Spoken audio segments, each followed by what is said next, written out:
Hi friends, तर कसे आहात तुम्ही सगळेजण. तर हा बघा, आज आहे माझा गावाकडील दुसरा दिवस. तर सकाळी सकाळी बघा, पप्पा घास कापत होते तर पिल्लू त्यांच्या मागे शेतात आला होता घासामध्ये. तर मग चला म्हणलं मी पण जाते त्याच्याकडे काय करतोय बघूया. तर हे बघा, आमचं संत्रीचं झाड आहे, म्हणजे मोसंबीचं सॉरी. बघा किती मोसंब्या लागलेल्या आहेत त्याला, खूप साऱ्या. पण जेव्हा मोसंब्या पिकतात त्यावेळेस आम्ही खायला नसतो. पण जाऊ द्या, कधीतरी आल्यानंतर एक महिना भेटतं तर त्यात लगेच मला एक मोसंबी दिसली, जरा पिवळी झालेली होती ती. तर म्हणलं चला तोडून घेऊ. तर हे बघा, ही मी तोडलेली आहे आणि खरंच ती एवढी गोड लागली ना खूप. मग घरी नेल्यानंतर ना मी सोलून खाल्ली, खूप गोड होती ती. हे बघा, त्यानंतर आम्ही गेलो शेतामध्ये. 5 वाजता मम्मी शेतामध्ये चालली होती, तर तिला म्हटलं चला आम्हाला पण येऊ दे. तर मम्मी चालली होती. मम्मी म्हणली मला ना माळवं तोडायचं आहे, उद्याच्याला बाजार आहे, आमच्या गावाकडचा बाजार असतो.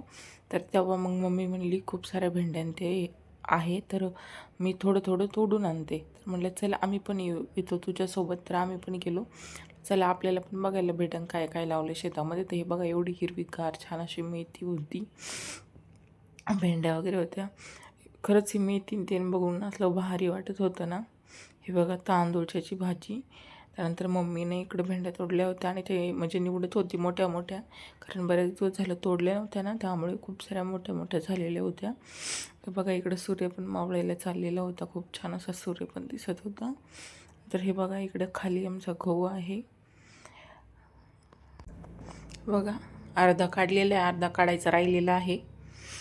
तर मध्येच खूप सारी कामं चालू आहेत, त्यामुळे जसा वेळ भेटेल तसं काढते. हे बघा, भेंडीचं झाड आहे, कसे फुलं वगैरे लागलेले आहेत त्याला. त्यानंतर आमच्या पिल्लू शेटला भूक लागली होती, तर मग मम्मीने खाऊ घेऊन आली होती सोबत. ती म्हणली शेतात गेलं का त्याला भूक लागणार, परत घरी या जा. तर मम्मीने त्याच्यासाठी थोडीशी गोडी शेव आणि शेव वगैरे घेतलं होतं. तर मग काय, आम्ही तिथेच रानातली कोथिंबीर उपटली, टोमॅटो वगैरे होता पण कापायला काही नव्हतं, मग त्यातमध्ये टाकली, मस्त भेळ पार्टी केली. हे बघा, त्यानंतर हे बघा, मेथी मेथी खूप सारी मेथी टाकलेली होती ना, अशी खूप भारी वाटत होतं ना ती हिरवीगार मेथी बघून. रोज आपण विकत आणून खातो, 2-2, 3-3 दिवसाच्या शेळ्या, म्हणजे आधी उपटलेल्या त्या भाज्या खातो.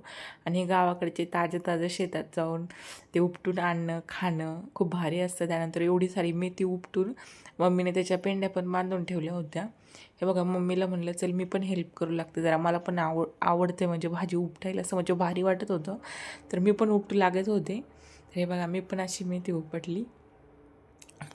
तर आणखीन खूप सारी मेथी वगैरे उपटायची बाकी होती, कारण दिवस भी मावळत चालला होता, 5 वाजून गेले होते. तर मम्मी म्हणे कारण अंधार पडन घरी जायला, तर थोडीच उपटूया आणि लवकर निघूया. तर म्हटलं ठीक आहे. तर मग हे बघा, मी पण अशी छान प्रकारे मेथी इथं उपटायत होते. भारी वाटत होतं यार मला. खूप दिवसांनी मी हे म्हणजे असं उपटायला भेटलेली, म्हणजे शेतात गेले, शेतातल्या भाज्या वगैरे स्वतःच्या हाताने हे करता आल्या, मला बघता आल्या, खूप भारी वाटत होतं. त्यानंतर हे बघा, इकडं बाजूच्या शेतात आम्ही बटाटे लावलेले इथं. तर हे बटाटे आणखी टाईम होता याला 15 दिवस काढायला, कारण हे आणखी ठिबक वगैरे गोळा करायचं राहिलं होतं, ठिबकवरती लावलेले होते. तर हे बघा, इकडं छान असा व्ह्यू आहे, सूर्य पण मावळायला गेलेला आहे एकदम पलीकडं. असं भारी वाटत होतं ना, खूप छान असं वाटत होतं जाऊच नाही घरी, शेतातच बसावा. सगळीकडं असं हिरवं हिरवंगार शेतामध्ये होतं. त्यानंतर तिकडं मम्मी उपटीत होती कोथिंबीर.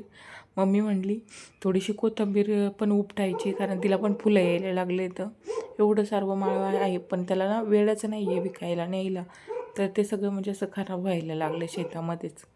हे बघा, हे बटाटे, हे कोथिंबीर, मी कोथिंबीर पण उपटू लागले. मग बघा, मी अशी ताजी ताजी कोथिंबीर उपटली, एवढी उपटली. मम्मी म्हणली बास करा, आता घरी जायचं आहे. तर मग काय, एवढी घेतली आणि गेले मम्मीकडे. कसा वाटचा व्हिडिओ नक्की कमेंट करून कळवा. धन्यवाद. चला भेटूया पुढच्या व्हिडिओमध्ये. Bye bye.